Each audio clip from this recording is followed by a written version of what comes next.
Greetings, traveler, and welcome to the corner of the tavern. I'm Patrick. I'm Mikey. And I'm Key. And today, we will be discussing another D&D movie. Crazy, right? How many of these things are there, honestly? We have one more to go through. Today we'll be reviewing the 2000 movie. Yes. It's just called Dungeons and Dragons, right? It is. It is now officially known as Dungeons and Dragons 2000. Okay, but it's not like called like Dungeons and Dragons. Something. Yeah, no, it is just Dungeons and Dragons. Gotcha. It's just Dungeons and Dragons. I mean, Which is funny because it's also this movie as is was released by the same studio that would do Lord of the Rings 1 year later. are you serious? Yep. You wouldn't have guessed that. I didn't know that myself, but they turned this stuff around. Yeah, I would not have guessed that based on the product that they put forward. Yeah. Now, surprisingly, you both enjoyed the movie quite a bit. Yes. I thought it was okay. More than I thought I would, honestly. Yeah, because this movie had a infamous reputation. I can see why, but I feel that this movie, I don't think it's popular enough that we can assume the viewer knows about it. So I think that this video, much like the last one that we watched and reviewed, does need like an overview of the plot. Mm-hmm. So we start off with our main villain, and he is trying to create a rod of control for golden dragons. Red dragons. Yeah. His is red? His is red because she's got the golden. Okay. No, he does start with golden dragons because he's trying to control he's trying to hers. get hers. Yeah, yes. he's trying to get hers. He fails. Mm-hmm. So he tries to find the rod of this. I think it's the 7. Yes. To control red dragons. Yeah, because he's trying to create a rod to like overpower hers. It doesn't work, so he's like, well, then what I'll do is I'll get a rod for my own dragon army. Yeah. And the dragon's blood lights the water on fire for some reason. yes, he like It's just that potent. the dragon. It's magic. The dragon he tries to control the dragon he tries to control gets out of control. He's forced to kill it, and its blood gets into like the main water supply. And it immediately alights. Causing it to catch on fire like in fucking Cleveland. Yeah, like yeah. like Erie. Yeah. So, because for those of you who don't know, in Cleveland, Ohio, that happened. Yeah, that was a real event that occurred. Yeah, we killed a dragon and it lit its fire. Yeah, it was. You should have been there. You should have been there.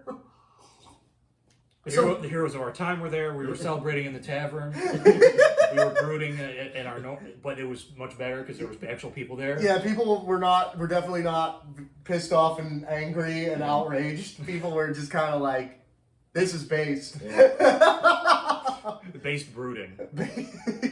So, after this happens, this kind of is the inciting incident for what would turn out to be our heroes, because our two main characters, Snails, played by, what's his name? I always say his name wrong. Marlon Wayans. Marlon Wayans. And our main character, who looks familiar, but I can't quite place, and I can't remember either. I don't remember his or his actor's name, but he looks like your classic, like, 2000s dreamy man archetype. Another thing I forgot to mention is the main villain of the movie is played by Jeremy Irons, who is just eating the scenery the entire time. Yeah. Yeah, absolutely. I loved it. He was such a good bad guy. Yes. So he has such a good bad guy voice for it. Oh, he loves what he's doing. Yeah, it's awesome. So our two main characters use the opportunity of the lake catching on fire to try and rob the magic Mysteria. And for D&D fans, they're thieves. Yes. They're rogue type characters. Mm-hmm. And so they use the lake catching on fire as like the perfect distraction for an impromptu robbery of the magic Mysterium. And also, real quick, just the movie describes at the beginning that non-magical people are like the bottom tier class, and magic users are the top tier. Mm-hmm. And this is a very class-based society in the city that we're introduced to. And the queen is currently trying to basically abolish segregation, the class system. And so then, while our main characters go to rob the magic Mysterium, Jeremy Irons as the villain goes to Parliament, and he's like, guys, we need to overthrow the queen and take away her scepter of golden dragon control. Yeah, she's trying to destroy our whole way of life. Yes, because if she takes power, she's gonna get like rid of the ruling class and we'll all be fucked. Yeah. And they're all kind of like they're like 50-50 undecided now. Yeah, some of them are like, yeah, he's right. We need to keep the way things are. Some are like, I don't know. I think we could live with this. Her counselor was not doing her any favors. He's like, well, you know, she's young and emotional, so you get what you get. Yeah, that's his like, biggest. It's like, what the fuck are you? You're my defense here. Yeah, that was her biggest advocate talking about her like that. Is that she's stupid and young and naive. You are immediately fired. And get out of the kingdom, or we'll have you executed. Cut back to our main characters performing the robbery, and it's going horribly wrong. Meanwhile, her biggest advocate and his assistant are working on capturing the red dragon control rod because he can already predict that the villain is going to go after it, and he doesn't want a big dragon war to destroy the fucking world. Yeah. So he's like, we will have both of the dragon rods so that doesn't happen. Right. But then the Jeremy Irons men's come in and they kill her advocate and they go to kill the assistant. And meanwhile, Snails and Dreamy Man are also like tied with her. So they're all like roped in together and they have to like perform like an escape sequence, which was all right. It was kind of like whatever. They just kind of like. They go into like some sort of sewer system down a big that's water where slide. we meet our dwarf character. The dwarf character is a homeless man living in the city. And he starts spazzing out like the instant that he's like introduced to. I have no idea like really what his character motivation is because like literally he's got nothing better to do. Yeah, he just joins the heroes because he's got nothing else going on in his life. Yeah, it's he is living in the sewers, so it's not going great for him. Yeah, he gets like his helmet knocked off and he just starts like screeching. For like several seconds, like it holds on him. He does it for a bit. I think he's supposed to be like a dwarven barbarian, but that's not like conveyed the best. His outfit definitely conveys that appearance. Yeah. So after like they all the initial party forms, the thieves, the homeless dwarf, and the assistant girl all decide to reluctantly work together to capture this red dragon rod. Snails is motivated by gold and government reform. The main dreamy heartthrob dude is motivated by pussy because he finds the assistant to be attractive. Yes. Yeah. The dwarf just has nothing better going on in his life. And they come to terms with this in the Mos Eisley Cantina. The most Star Wars-esque tavern you've ever seen. I noticed that a couple of times. Like the fantasy, like anything that isn't a generic dwarf or elf doesn't seem fantasy. It seems like sci-fi Star Wars-y. Yeah, like they didn't know what they were doing. To be fair, it's shot so similarly to the cantina scene from episode 4. Yes. Yeah. It's got like a fucking pan view of like the tavern. It's pan view of the tavern, and let's shoot some like weird like fantasy races, and then we'll go to our main hero. Which again aren't actual fantasy races; they're just aliens. I mean, they had some lizard men, but that fits either genre, etc. So they all decide to go together, which leads into this like what they have to do is they have to go to a different city to contact their thieves guild because he apparently holds the key to where they need to get into that holds the red dragon rod. They go there and basically the main dreamy heartthrob character is forced to go through like it was a maze challenge that's at their guild hall. It was like Wipeout, but you could actually die doing it. But the thing is, it's a dangerous maze.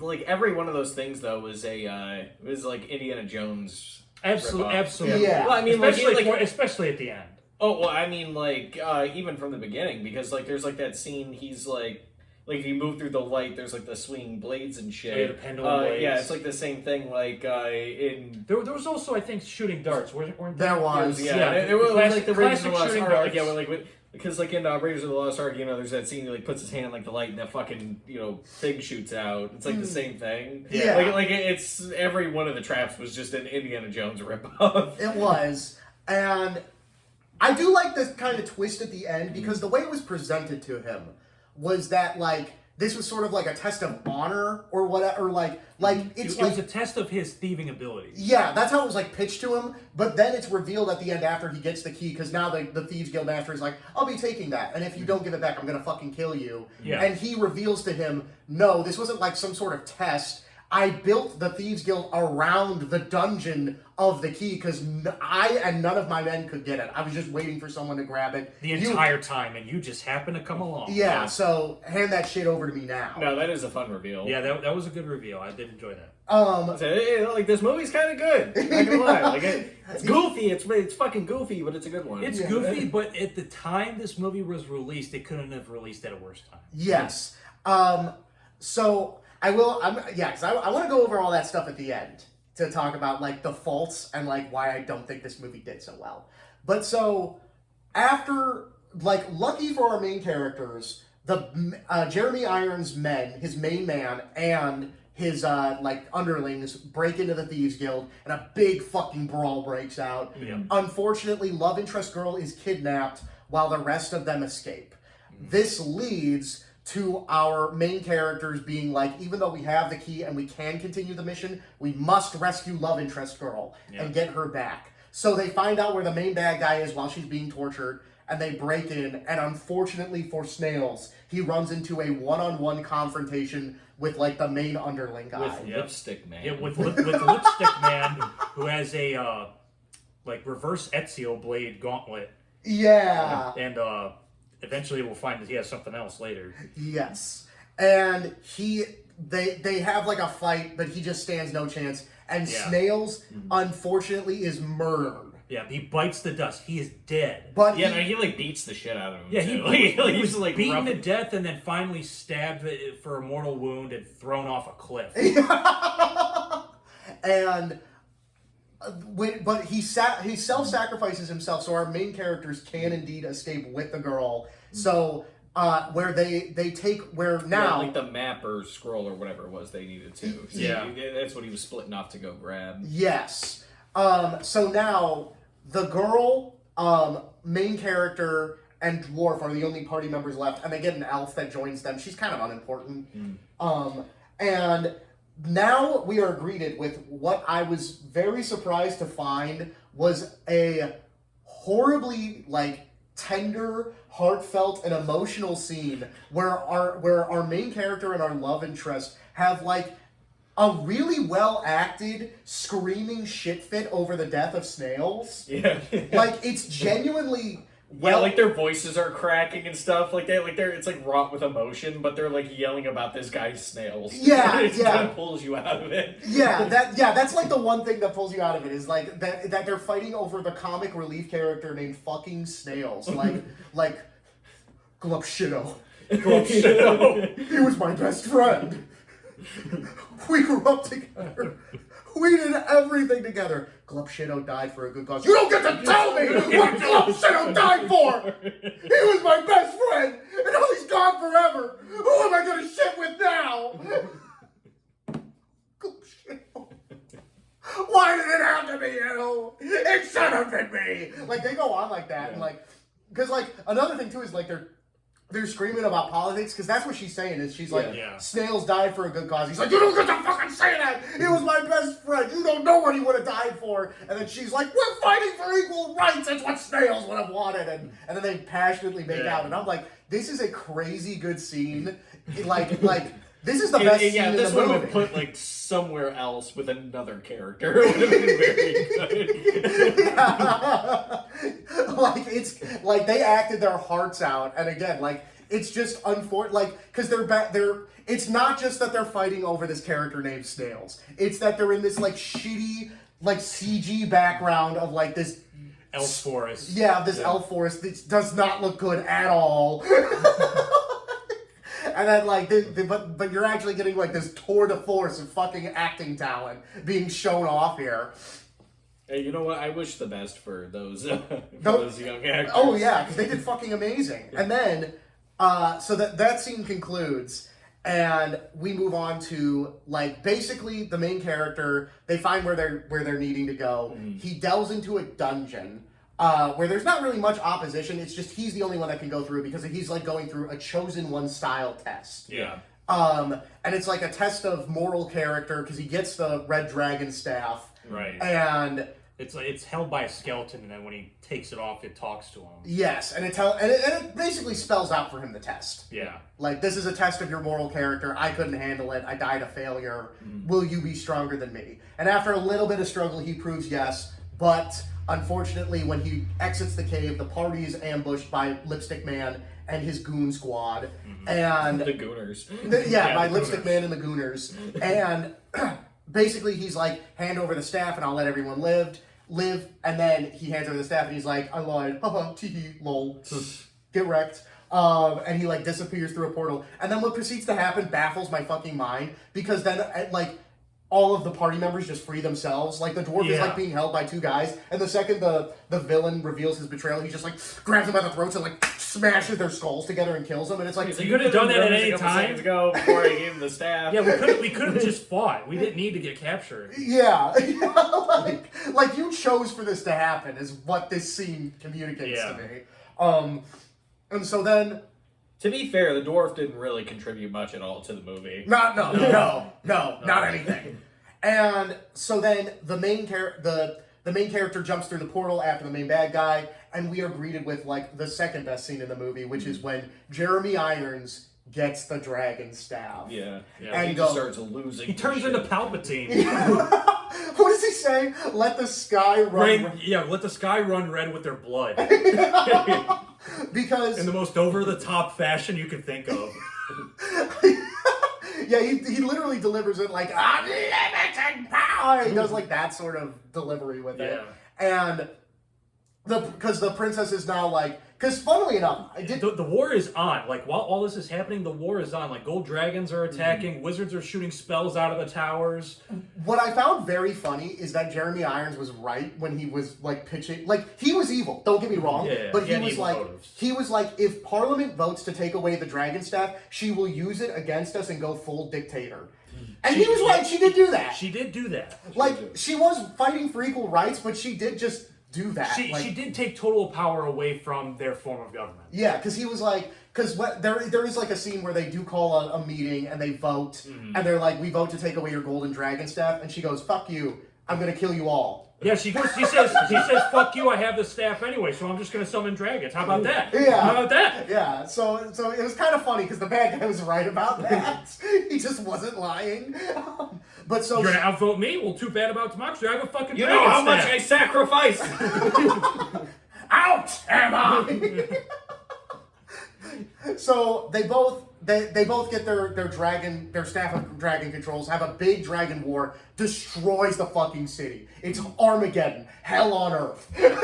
Dragon corpses and fire. Granted, raining the from wizards the have the sky. most stupid strategy of all bundling in towers. One tower. One tower where the dragon just any dragon could destroy the supports and just kill them all. Yes. So Granted, that doesn't happen because movie logic. yes. So the dragon war rages on in the sky while our main character battles Lipstick Man in a sword fight. Granted, both of their weapons are enchanted and they look like fucking lightsabers. Oh, it's like a yeah. lightsaber duel. I forgot that they Yes. had like the lightsaber duel. Yeah, they had like a Luke Skywalker, Darth Vader lightsaber duel. This movie does ape a lot from Star Wars. I didn't notice until we were talking about it. I remember it. And so They did Mustafar before Logan's Day, because he got like the whole red background and shit. Yo, Star Wars ripped off D&D 2000. yes, Revenge of the Sith ripped off TNT 2000. But so they fight.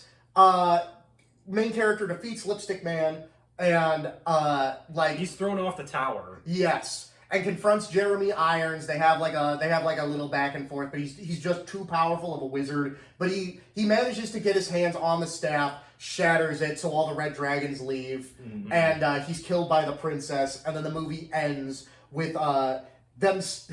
This is Yeah, that is ridiculous. very goofy. Oh my god. So they end on Snails' grave. They're But having a memorial for Snails. Yeah. But keep in mind, Snails was a hero who literally sacrificed his life to like end the war and begin equality. His gravestone is like a bunch of rocks stacked on top of it's each like, other. Yeah, It's it's like like- real shitty Karen with like his name like scraped into This is a rock put on nice top. cemetery. This is a nice Yeah. cemetery. Yeah, there's like and you have the cheap grave for him. yeah. It's not even a cheap grave. It's a bundle of rocks. Well, yeah, He's somebody. you know what I'm saying. I get what you mean, but it's like it's even worse than what you're describing. It's a bundle of rocks, and one of them just has like cheap scraping. Like he should get a statue in his honor. A statue, at the very least, a headstone, a nice headstone. Yeah, A giant snail, yeah. Giant snail. that would have been great, actually. That would have been hilarious. And then you could have done that with whoever the actor was. You didn't even need to get like a mold of the actor. It's just you could have just a giant snail statue as his memorial. But bronze snail. but so then the main character gets like a gemstone, and they tell him it's his reward, and it will teleport him to Snails. But Snails is dead; he's in heaven, Yeah. and they teleport there. So like, do they die? And Well, Does the gem you're just missing an kill him? important part. When they go to activate the crystal, the name scratched into the rock disappears. yeah, And then they all look at each other. Like, what the fuck? yeah, and then they all like Snails is back. Yeah, and then they get like reading rainbows, fucking sucked into They go stuff. to D&D heaven. What's the dragon tails? Oh, it's yeah, like they get, like, yeah. sucked into the stone that like shoots off. Yeah, it's like, yeah, and that's how the movie ends. Yeah, so that's the ending to that movie. it was a weird ending. Yeah. It was a bizarre ending. You know, honestly, that movie was like a 10 out of 10 until that ending. Drop it down a few points, but So I do want to say, like you said, me and Keelan, we liked this movie. Yeah. funnily enough, yeah. I did enjoy watching it with you guys. Like I did have a good time, but I do not think this is like a good movie. I disagree. I think it is a good movie, but I do think it has significant factors holding it back. Namely, the terrible, awful, horrid CG. Yeah, this was 2000, so computer animation was just coming around in movies. I etc. don't want to hear that. We had Gollum, all right? That like a year later. Yeah, and We also had people that knew what they were doing for Lord of the Rings, And and also- not people experimenting. and it also looked worse than Spy Kids. Yeah. Like I said, you had people that knew what they were doing and people that were just fucking around. Can you imagine if Lord of the Rings was done like Spy Kids? Oh my god! Or like this movie. No, like I mean specifically like Spy Kids, where it's like bubbly and in your face and shit. You gotta like put on 3D glasses. Peter Jackson's name would be like erased from history. Yeah. Legolas, what do your elf eyes see? And he puts on those fucking Junie Cortez glasses. They're like zooming in. I thought you were gonna say he turns into a thumb. Oh god. No, those are the orcs. yeah, The Urukai show up and they got a big like thumbprint on them. With a white hand. That's great. But yeah, no, but the effects of this movie were dog shit awful. That being said, they did use them sparingly. Like, they only used them on things that, like, they couldn't do practically. Mm-hmm. Like, most of the movie was practical effects. Makeup, Like, costumes. the lightning effects were, of course, CG because you can't really do that. Yeah.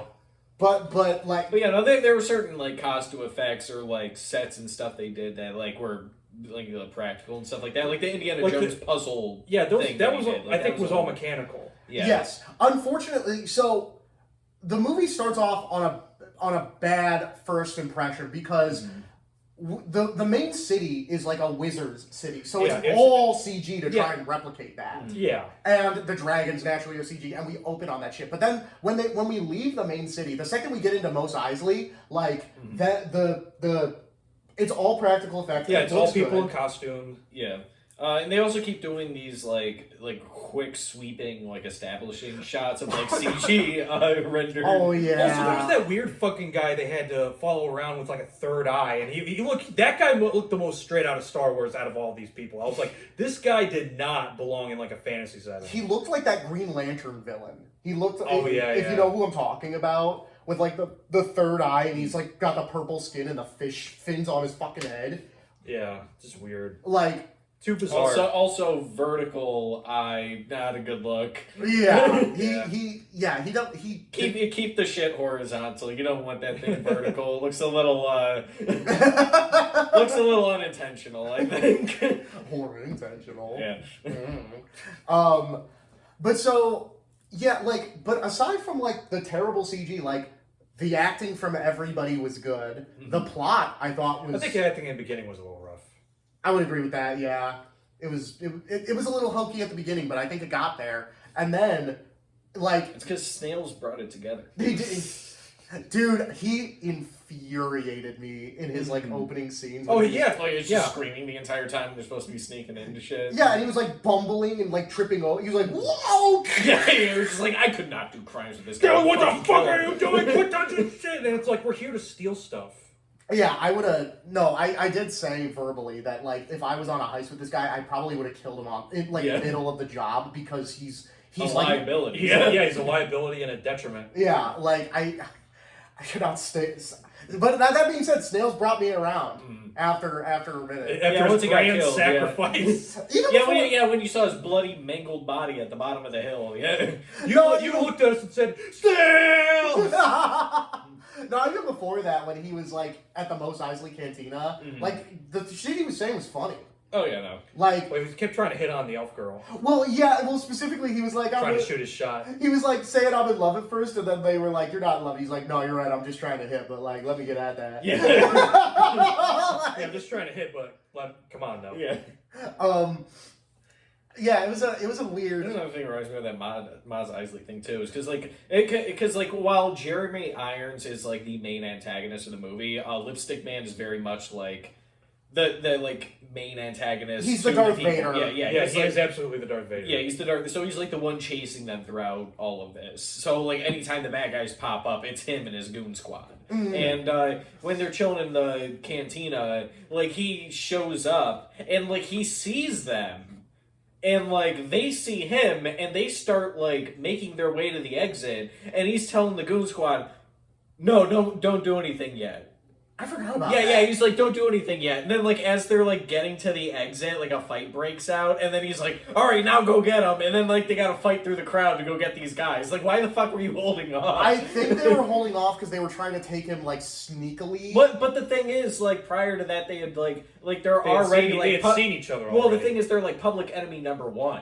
They got like that's why they were walking around like hoods and shit. They had like their like wanted posters up, so you could have like just come in like a raid of like those men are wanted, and then like go and get them. That is as true. opposed to like having them work their way to the exits when everybody sees each other, I think and then this like as soon as the fight breaks out, be like, all right, let's go get them. Like, See, guys, this movie's dog shit. I think they were specifically at like a criminal's tavern though. Like I think they like knew that the people there. that were is true. It coming is from Maz Eisley Cantina. Yeah. The Empire came. No in, droids. Yeah. No constructs. I was gonna say, dude, that would be funny if they had like R2D2s running around and they're like Oh my they're God. like no, they're Warforged. No, they had Modrons. They had Modrons flying around. Yeah. Yeah, it's just straight up C-3PO in the corner. But yeah, so I mean overall, again, it's just like I do want to say real quick, this movie bombed. It bombed horribly. It did not do well at all. It did not do well at the It's box remembered office. as a bad movie. But I feel like that's for two very distinct reasons. One, CG just wasn't there yet, and it looked like shit.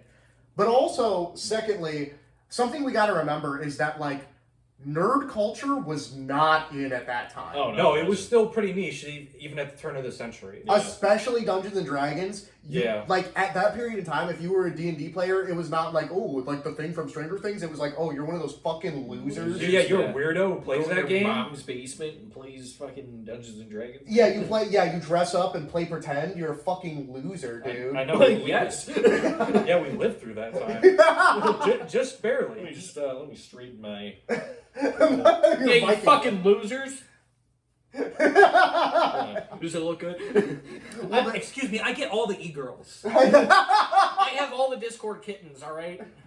But I'm saying even now, like, but the difference is now is that like people like Ren fairs. Ren fairs are like culturally accepted. So is Dungeons and Dragons. So is fantasy as a whole. Like you know, I'm not saying that we still ain't weirdos because we still dress up like this on a regular basis, like outside of the Ren Fair. So, but you know, people wouldn't look at us sideways if like you know they were like, "Where are you going?" We're like to a Ren Fair. They'd be like, "Oh, yeah. That's pretty neat. Oh, it's a cool Ren costume. yeah. Cool. yeah," as opposed to like.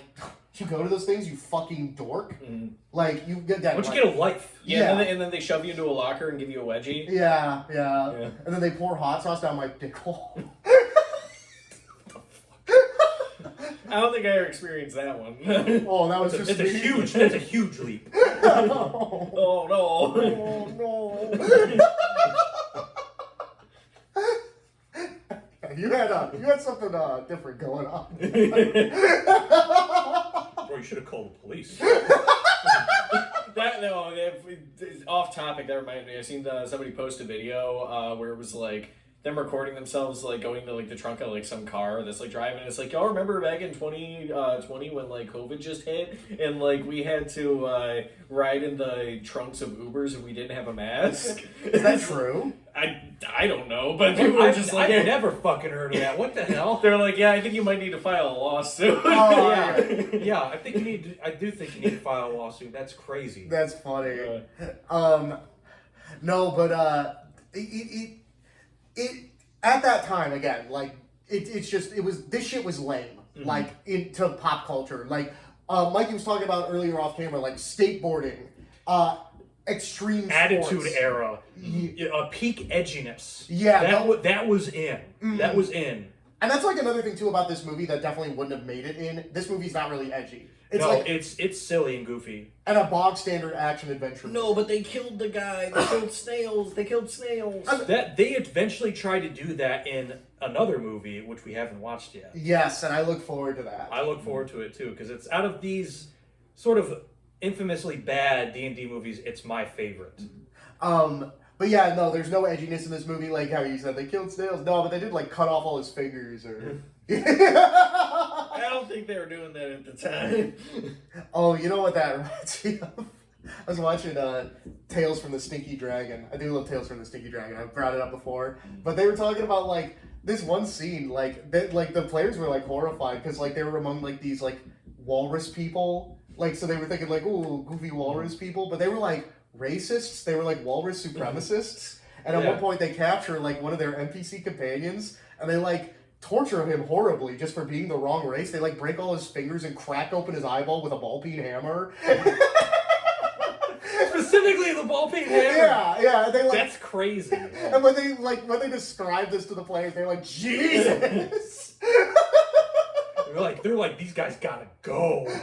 No, weirdly enough, they still tried to like middle of the road it. They still tried to like save the walrus people. Yeah, I was like the walrus people. I think when you introduce torture, that all hands are and all bets are off. Well, they're like eugenics. They're walrus eugenic like racist. Oh wow, so they're like we got to make the best walruses so we stay superior. Yes, actually, they're like no. No, you can't mate with him. You have to mate with him, and it's like we have to make the perfect walrus. They were like no Valrossians and no Valross. No walrus people in the walrus land. If you come in, we will torture you to death. What's funny is that is just how the high elves are in Elder Scrolls. Like that is just high elf. Yeah. We also, when you said walrus people, at first my first thought was that this was an entire culture of people that look like the one guy at the end of Tusk. Oh god. Kinda. But no, they're like more cutesy. They're like, which makes it even weird. They look like the walrus people in World of Warcraft. Yeah, which is like even weirder that they like broke all this guy's fingers and cracked his eyeball open with a ball peen hammer. Was it just like a dude, like a normal guy? It was a dwarf. It was a dwarf. But yeah, that made me think of if they like horribly tortured a character like in this movie, like that's kind of like a fun action adventure romp, and then he gets his hands on snails and he starts like sawing his fingers off like in Saw, and he's like, yeah, like the movie gets instantly dark. But so yeah, again, this shit was just viewed as lame. So yeah, you just get like a 15-minute cut in there where like Art the Clown walks in and just pulls out a gun. Oh god! He pulls out a gun and shoots snails. He like he does worse than that. Yeah. But yeah, He so flips him upside down and saws him in half at the groin. and he's alive for all of it too. Yeah, and he's making the Pretty Boy watch. Yeah. Sterile! Then I can understand why he was like so upset in the fall scene. But so yeah, it's just so I think that's primarily the reason why this movie did do bad. And also like the trailer didn't help because you showed us the trailer before the movie actually started, and it's so like it very much is like an in-your-face 2000s trailer. Mm-hmm. It did not do the movie any favors on top of that. Mm-hmm. And so that's why I think it bombed is because and here's the thing. Let's even say the CG was good. Like you pointed out, Lord of the Rings wouldn't come out until next year, and I would say that's the tipping point for when pop culture sort of started to shift and like fantasy and shit like that could be cool and viewed as mainstream. Like let's say because it was more established with a fan base. Yeah, Lord of the Rings did have a full story that they were able to pour out. Yeah, they had a complete story to work off. That helps a lot. Yeah, but the story in this movie I don't think was bad. So I'm saying it's a little out there to establish this story into film, especially if you're basing it from Dungeons and Dragons, in my opinion. well, that is where I kind of sit at it. Is like that, like the story's not that bad, right? Like it's fine. Like you said, like we had said, like we liked the movie more than we thought we were going to. Like it actually ended up being like not that bad. Like as opposed to like how people usually react to this movie. It was all right. Like it was fine, but for very obvious reasons did not make a big splash when it came out. Yeah. But the thing that helps the Lord of the Rings so much, apart from the fact that they put so much like love and care into the production of it to make it really feel like this magic on screen, like this world's coming to life. But the thing is, it's like, yeah, Dungeons and Dragons is like an established setting, and you can make a story in these established settings. Whereas then when it comes to the Lord of the Rings, that story's already handled. The story's there. Like, sure, they changed a little bit for the movies to kind of fit it in. You do have to cut stuff for a film release. But for the most part, like, the groundwork's already laid out, and, like it's solid. Like everything's already laid out and solid between your world and your story. It's just about fitting it together. You were also talking about production. Like, didn't they have, like, something crazy, like 7 years of pre-production, too? Something crazy. Yeah. Like, they were doing it for a while. Whereas, like... Because they were, like, building, like, the Shire and, like, all this stuff. Whereas, like, this movie, they didn't have that shit. Could you imagine if this movie had 7 years of pre-production and they built the Wizard City? That would be insane.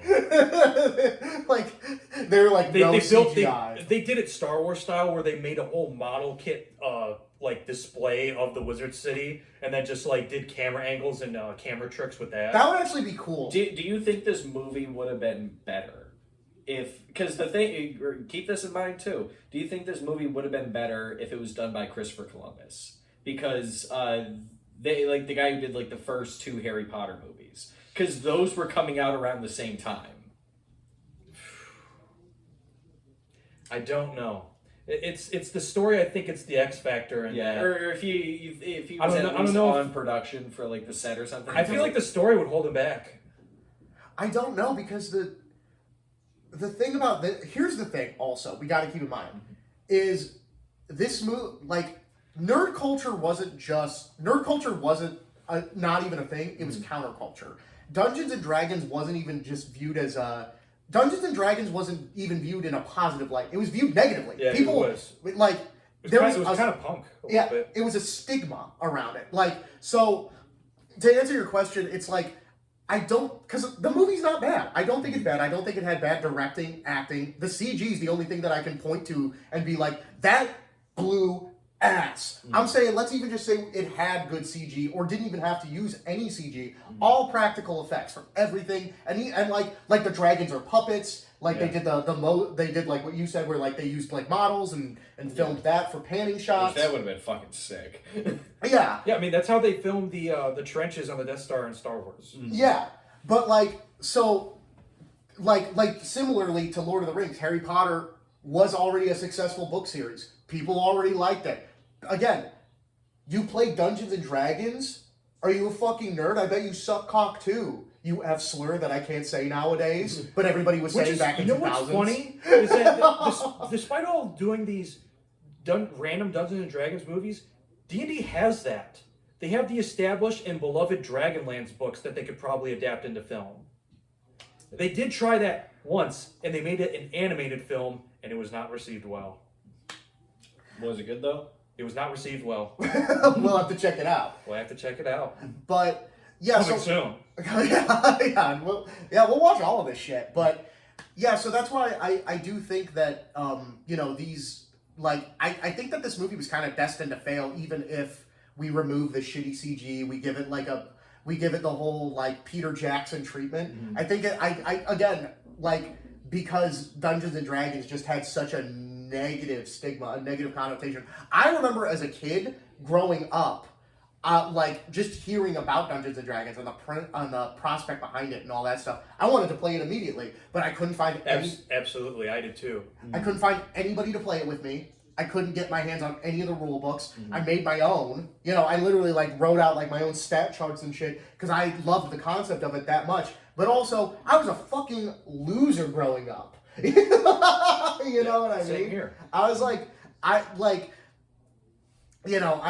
was a nerd that everybody picked on. So Yeah, I was a nerd as well. I was lucky enough to have Freddy. I was lucky enough to have a decent group of friends, and I had a connection to a group that played Dungeons and Dragons, and we got he gave us extra books to look at and potentially do stuff with. yeah, I would have loved that, dude. Weird side tangent. When I was a kid, this is a weird story. There was a time where if you would have heard the kind of setup, it's how do I put this? I'm surprised and lucky that this person wasn't a child molester. Wait, what? Because when I was I think I was 11 years old. I was just exiting grade school into middle school. Mm-hmm. Me and a friend of mine, my friend came over and he was like, dude, there's this grown adult man who's got everything Star Wars related in his basement, and he invited me over to check it out. You should come with me and we'll look at all of his Star Wars stuff together. And I was like, that does sound awesome. And so we went into this complete stranger's basement. Yeah, this complete stranger's grown adult basement. And he was just a nice guy who really did have a basement full of Star Wars memorabilia that he let us check out.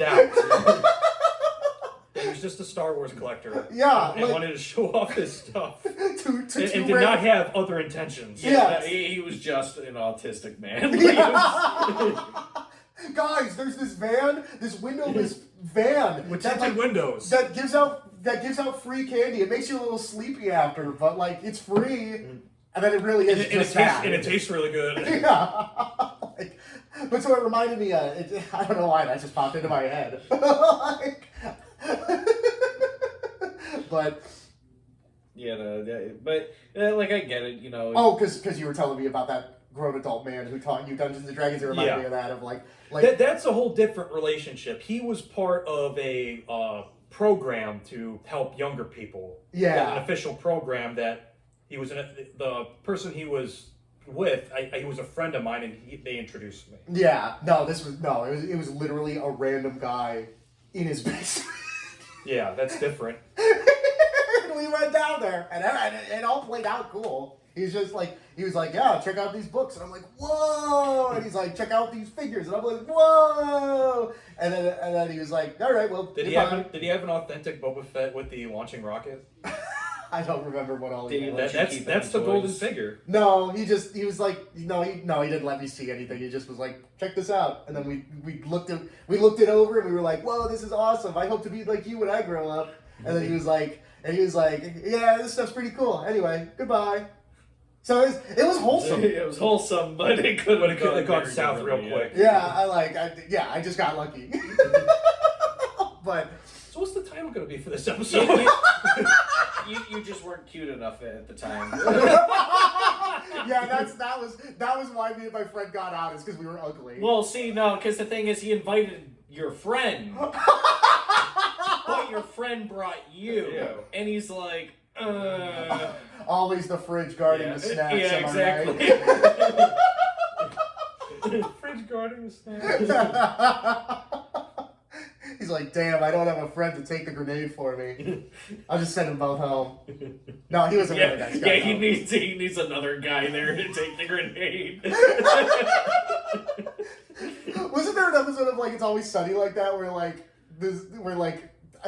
one of the main characters is like, why didn't you molest me? I was a cute kid. It's kind of like from Always Sunny when like Mac was like upset about not being chosen to be molested. Yeah, because he thought like Charlie was. Yeah. But like, so he was like going after like the guy, like, whoa, wasn't I pretty enough? So you like refine this like Star Wars guy and start like hammering it down. What's wrong with me? What's wrong with me? Was I the ugly kid? What was it? Oh no, I was an ugly kid, so I know what the problem was. I just looked like Harry Potter, so you know, like I'm surprised I didn't get it more often. I had blonde. I had blonde. I was naturally blonde when I was younger. Same. It wasn't helps that like every adult in my life thought I would look just the sweetest with a Mandark bowl cut. No, don't do that to your kids. Yeah, no. When I was very, very young, I had like really, really curly blonde hair, and then got it like cut because it was like when you're like real young, it's kind of hard to tell if you're a boy or a girl kind of thing. So like when you see this like very young toddler with like long curly blonde hair, they're like, oh, that's a beautiful girl. And she's like, I was like, that's my son. Yeah, so it's like, all right, you gotta cut you gotta give him the Samson cut. And it never grew back the same. Should have left it. It could have looked like Finn. No, you lost your powers. Yeah. Yeah, really, it did. It was like Rapunzel. You like cut it, and like instantly turns dark. Oh, dude, that was a good movie. That was Tangled was a very good movie. Yeah. Like, out of like the animated ones they did, like that was one of my favorites actually. Very memeable. Very memeable. Well, and it's also it was a good movie. Much like this one, Mikey. You know, I'm a bit of a Flynn Rider. Sure, this one's memeable. I just meant a good movie. I would cry for snails. I would cry for snails. I would go to the Snails' Goonerol. Snails feature to make a campaign appearance in the next D&D game. We're all following the snail trail, you know what I'm saying, boys?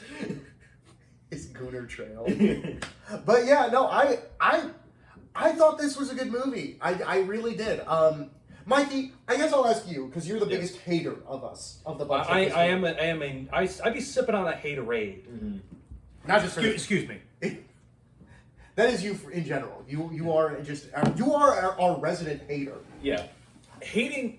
Listen. It's an art. It's enjoyable. It comes easy to me. I'm like the opposite of you. I like most things until they prove me wrong. But what is it about this movie that you dislike so heavily? Partially, like at first, it's like after watching it, I immediately hopped on the bandwagon. Like I was like, oh, this movie is bad. Mm. Mostly just from like the characters' interactions, I despise.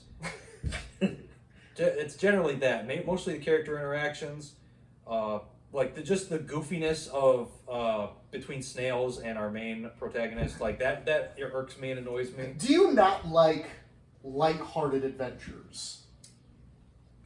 Most often, yes, that is the case. Okay, so you don't like wholesome. I enjoy wholesome, but to a degree of wholesome. After it breaches that degree, I'm just like, okay, let's stop this. Gotcha. That's when I'd be sipping the haterade. So you think this movie is a little too lighthearted for your tastes? It tries to. Not only that, it tries to be both that and edgy with its villains. That's fair, especially with it's constantly flipping between two extremes. Okay, But didn't Pirates of the Caribbean do the same? In a different manner that was more enjoyable to watch. Okay. I guess that makes sense. I get you. You're just not a fan of this style, this tone of movie. Key, what were your overall thoughts on this movie? My overall thoughts were it changed your life. Sorry, that was another reviewer. Yeah, we read a couple of reviews after. The reviews were hilarious for this movie.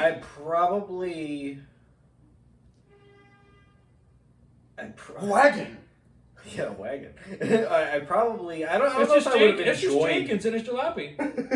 Trying to think if I would have even enjoyed this movie as a kid. I think there's a lot of people that could have, if they saw this as a kid, they would enjoy it. Like, I think I might have. I think it would have been kind of funny. As of now, I enjoy it, but not because the movie is expressly good. It's kind of like it's like an edge runner of a movie. It walks this like weird fine edge where it's like, it really isn't that bad, and it like the story itself, like you could sit down kind of, if you took the movie seriously, it's like, yeah, it's all right. But if you went into it like, oh, this is one of those shitty movies, then funnily enough, it kind of on a lesser scale did the same thing that Honor Among Thieves did. Mm. Like, I thought it was going to be bad. Like, going into Honor Among Thieves, like I've said, like I thought it was going to be bad, but then I was very pleasantly surprised because of how how actually good that movie is. Yes. Now, like, this isn't anywhere near, in my opinion, like Honor Among Thieves level of being a good movie. But, like, at the same time, it's like I went in thinking it was going to be worse than it was, so I was still pleasantly surprised by how the movie kind of took itself. Mm-hmm. But I can still very clearly see why it didn't do well. I can see why its sequels were direct to DVD. Yes. So the way that I'm basically in the same camp where I thought that this was going to be a shit tier awful movie, and then like I thought it was actually like decent to okay with like a few like gemstone moments in there. And I was like, oh, like, you know, the actors are good, like they're doing their best. The plot isn't bad. Like, so I thought that this just like, and that's the thing, right? Is I'm not saying that this is an amazing movie. I'm just saying it's not dog shit, and it's actually kind of good. I can give it a very specific kind of rating. It is a respectable guilty pleasure. Yeah, I can see that. Before we get into our final ratings of the movie, let us go over what was your favorite part of the movie. Each of your favorite parts. I loved whenever our lipstick guy was on scene and he was fighting. Like, he was definitely a Darth Vader character where he was like, you don't want to get in with this guy. He's got enchanted gear. He's got tricky gear. Like, his gauntlet becomes like 3 blades. You know, his sword is like enchanted. It's got red lightning over it. He did have really cool armor. He had really cool armor. Like, his costume design, I loved everything about him. Other than he was he had his blue lipstick. He was like infected with a parasite. Yeah, for his previous failure. I do like how he like got progressively like sicker and veinier looking as the parasite consumed his body. Yeah, like he had a definite incentive to like try as hard as he can, or else he would die. Yeah, the brain worms. Yeah. I'm tempted to say the scene where Snails dies, but honestly, it would have to be the scene where like the library or like the mage and Hunky Main Man are like hashing it out in the elven courtyard or whatever, like that balcony. That's my favorite scene. Yeah, because the thing is, it's just like it is a good, genuine bit of acting. I'm gonna be real with you guys. I was tuned out during that. I'm saying, like they were very emotional and their like voices were cracking and shit. Like it felt like probably why like a very like heart to heart scene. That's probably why I tuned out. Yeah. No, he was like the main character was like scream crying at one point, at the point, like her voice cracks when she's yelling. Yeah, and it's like no, and that's the thing. You really felt the gravity of Snails' death in that moment, and again, like that's kind of also what I like about the scene. Do you think most audiences interpreted that as just awkwardness? I think definitely ones who watched this movie would, yes, because this definitely isn't that kind of movie. So for them to just drop that in the middle, it is a little it would be a little jarring. You're just kind of like. Dude, like, that's like on the same level as, like, the dwarf comes off screen and he's like, guys, I have cancer. and everyone's like, and everyone treats it like... I have magic cancer. No, just regular cancer, and everybody treats it with, like, the gravity, like, if it was real life. Like, that's like something you put into Chat GPT. Oh my god. Are you okay? No. It just reminded me of when we put in the prompt for Chat GTP, it was like Commander Shepard, but he's morbidly obese. Yes, that was really funny. And it just God, we were dying laughing at that. It described his like thunderous chunky body with every action he took. But he still defeated the Reaper. I love it when it specifically said like when he was like running on the battlefield and his like breath was like labored and he was about to have like a heart attack. But We went out. We went crazy with that because then he got like addicted to opiates. No, we made him addicted to fentanyl. And then all the crew members were like, "We need to do something." Yeah, that's what makes me think of that is because they all had like a very realistic we need to have an intervention. Yeah, they were having like a weird actual serious conversation about having like an intervention for Commander Shepard and his fentanyl addiction. But yeah, it's like that, so I can see why that scene is like... Yeah, like the dwarf walks up and he's like, yeah, it turns out that mole I had's actually an issue. Got cancer. I guess just years of being in the sewer. Oh my god. Okay. The bad guy can't do anything. The bad guy comes it's cancer.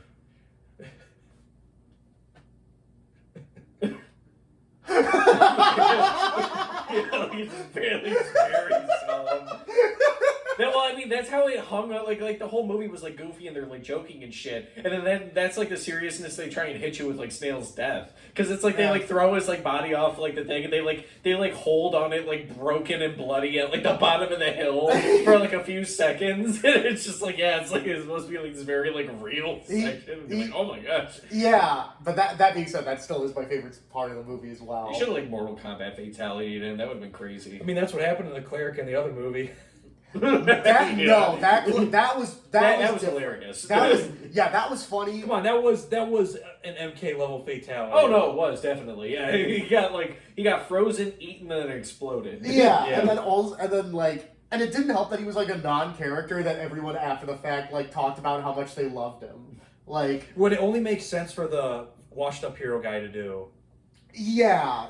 No, if he but even then the difference is that Snails definitely had a character, and we saw a lot of it. He talked a lot. He was in almost every scene of the movie up to that point. Crazy how Snails is kind of the personal hero of this review. Keeps getting brought up. We love us some Snails. He was also funny. Which it started off, like I said, it was funny because when again, this whole movie, the actual plot of it, following these main characters, starts with just them fumbling an opportune heist. They're just oh, people are out of the building, let's go rob the building. That's how this entire movie started, and everything that spiraled from it, which is kind of funny. But it's just in that failed heist, the entire scene that's happening, you're just, I cannot stand this guy. I would fucking kill him. I could not do crimes with him. And then by the time he dies, we're God, snails. I love me some snails. Yeah, I see why the main character stuck with him, honestly. I will say, I do think this movie would have been stronger if we cut down on we cut out the dwarf, we cut out the elf. It's just we our trio of heroes: Snails, main character, librarian Jake. Yeah. Because elf and dwarf didn't do anything. They only were there because it felt like we need an elf, we need a dwarf to make a Dungeons and Dragons party. Mm-hmm. Yep. They were non-characters through the whole movie. Also, I have a sneaking suspicion.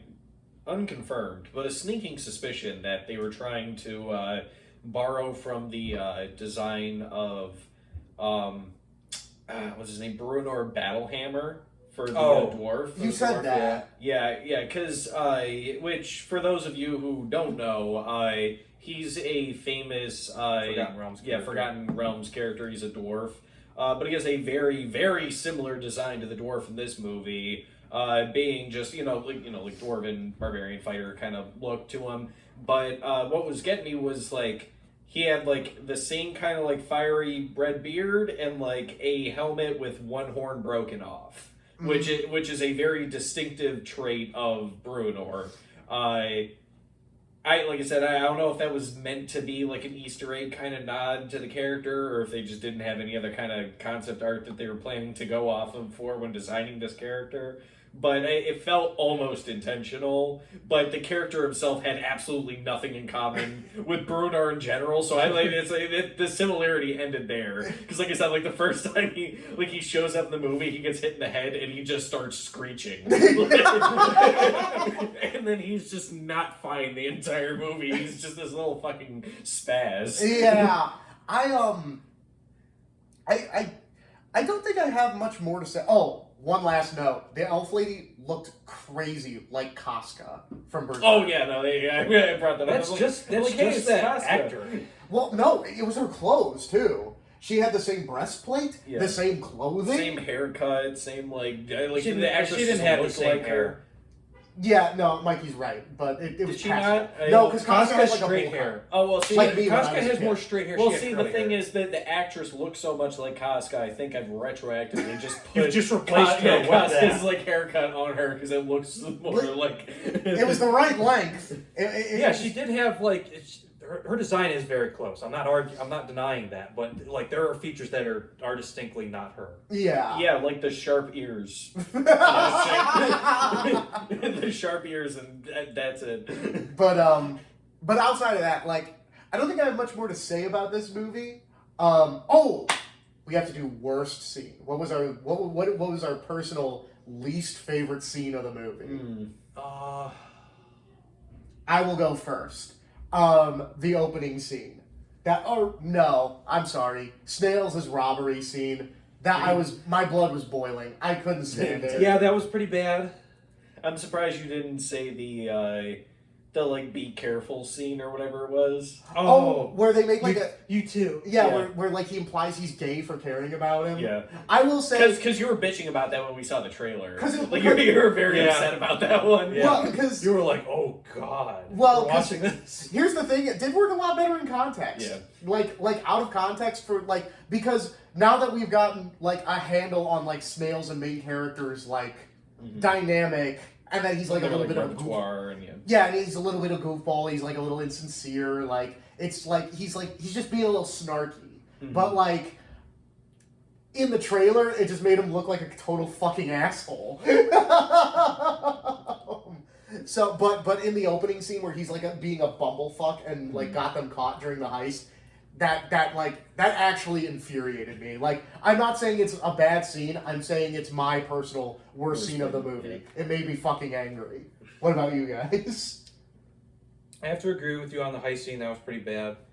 Also, the moment where like they were captured and they could just fucking break free. Oh, Yeah, that was bad. That was bad. That was bad. That was bad.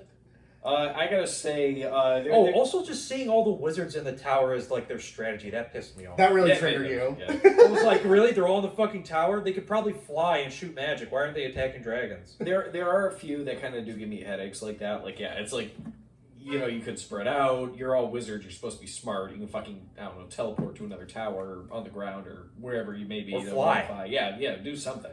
But, yeah, there are a couple bits like that are very annoying. But I think the one that gets it for me the most, that I think was like, just kind of like a goofy scene or like one that I felt like just didn't work well for the movie and what they were going for, was there's a point where Lipstick Man kidnaps the mage girl, and that leads to the scene of them breaking into the place because Hunky Man wants to go save her.